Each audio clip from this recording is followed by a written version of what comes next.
Hello children, welcome back to my talks, and here I am with Hornbill 4th chapter, okay, Landscape of the Soul. So we are going to start with the 4th chapter, Landscape of the Soul.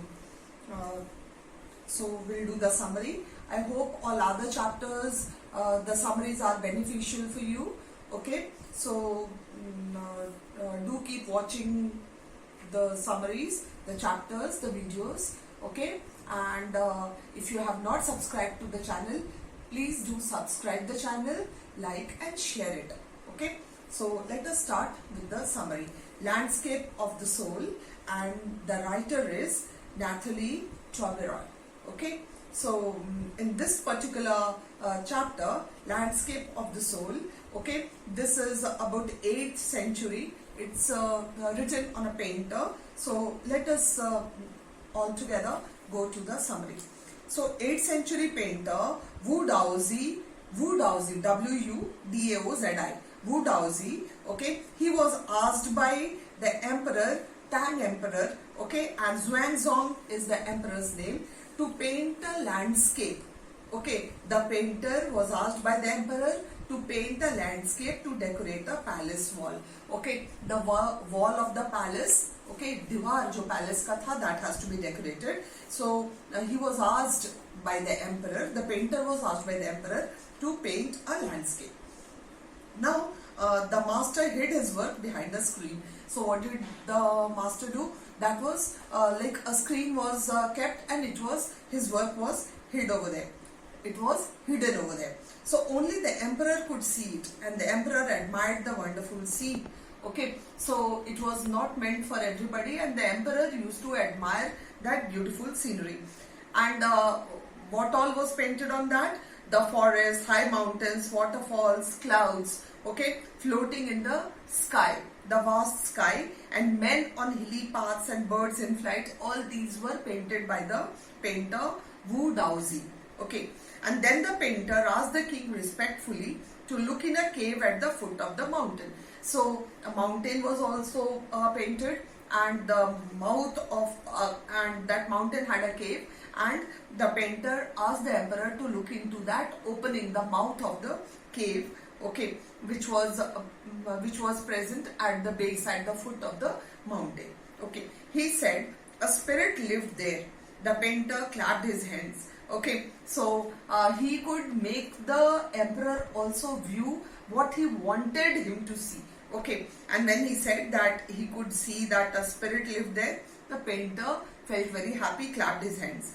The entrance to the cave opened. The painter remarked that the cave was very splendid from inside, okay. So when the cave, the opening, the entrance got opened, okay, the painter told the emperor that the interior of the cave was very beautiful.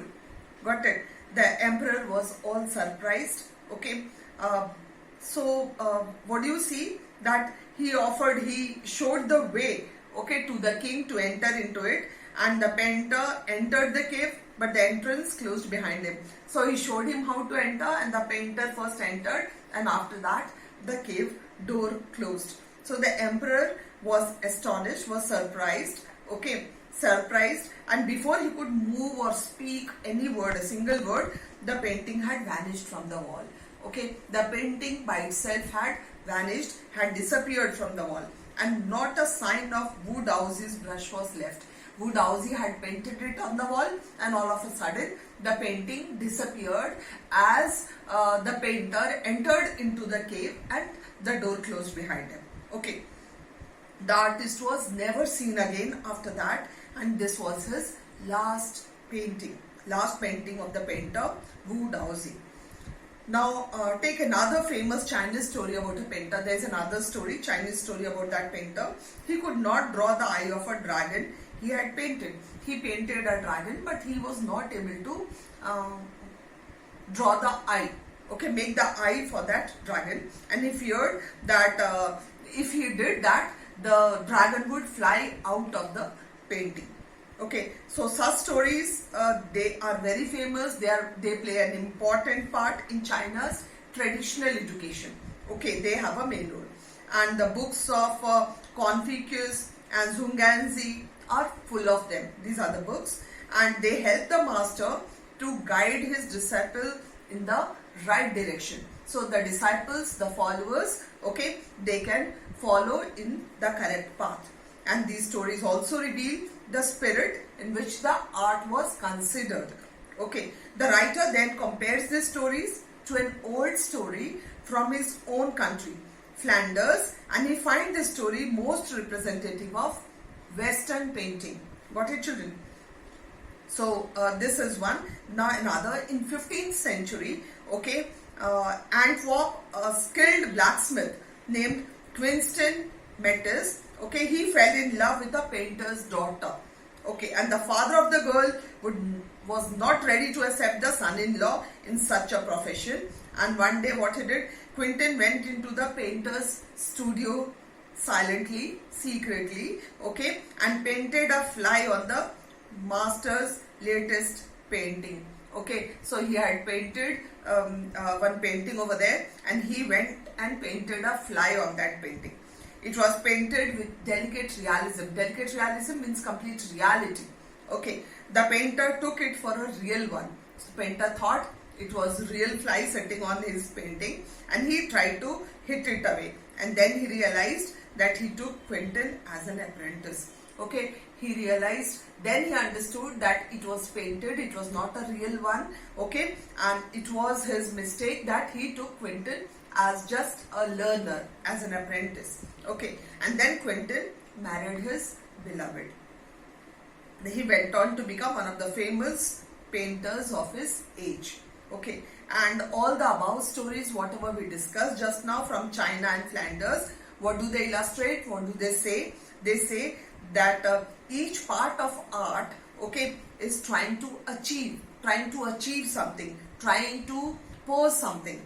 In Europe, the aim is perfect illusion, okay, likeness, complete likeness.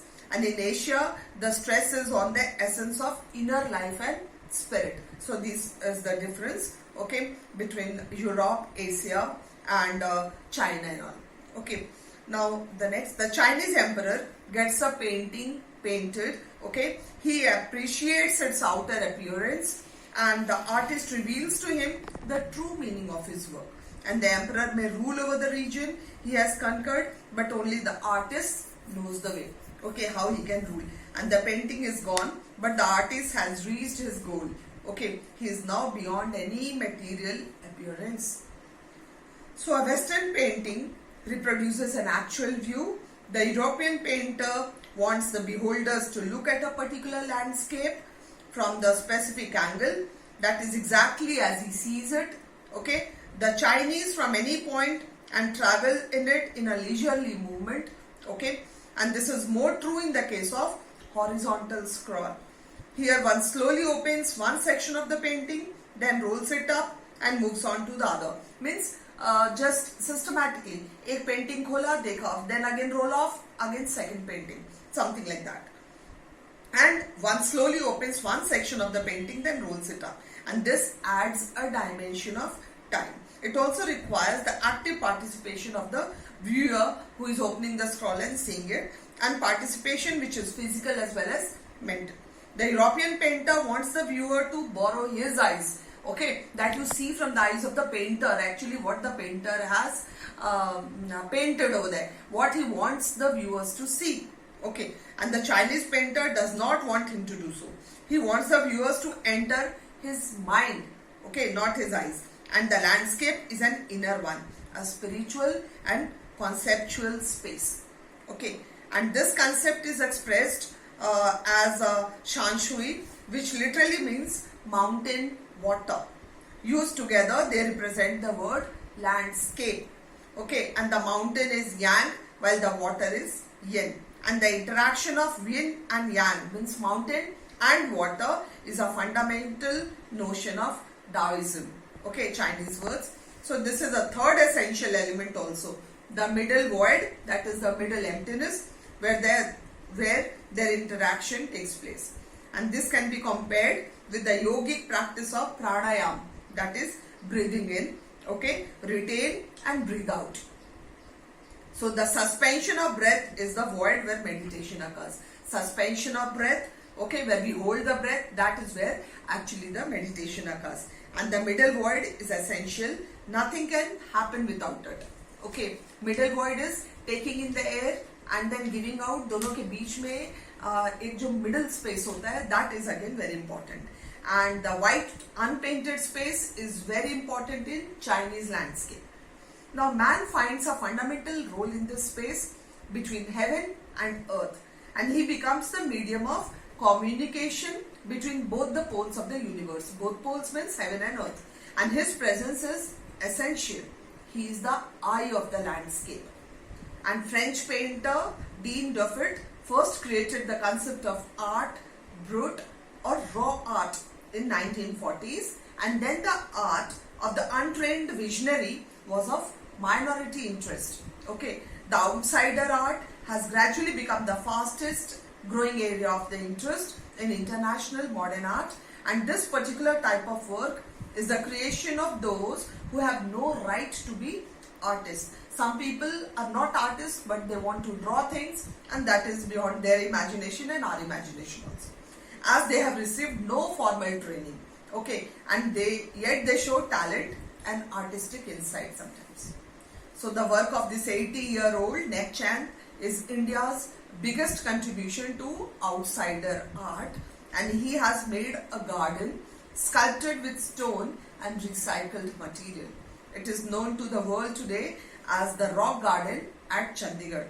And the recently released 50th scene, okay, that is of Raw Vision, okay, a you can say United Kingdom based magazine, pioneer in outside art publication, features Nek Chand and his rock garden sculpture, Women by the Waterfall, that is under apostrophe on its anniversary issue cover.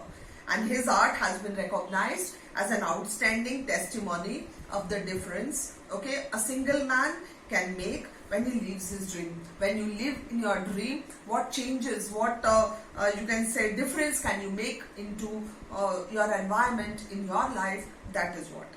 And the Swiss Commissioner for UNESCO, okay, will be honoring him by way of a 5-month interactive show of his works. And Nek Chand says that walking through the garden and watching people enjoy his creation is the biggest reward for him.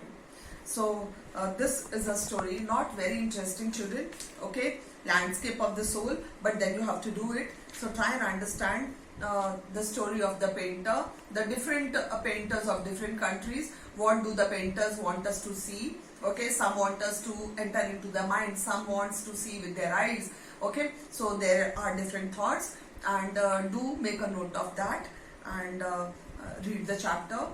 Before you read the chapter, go through this summary. Okay, so hope you must have liked it. Okay, thumbs up, and thank you for watching.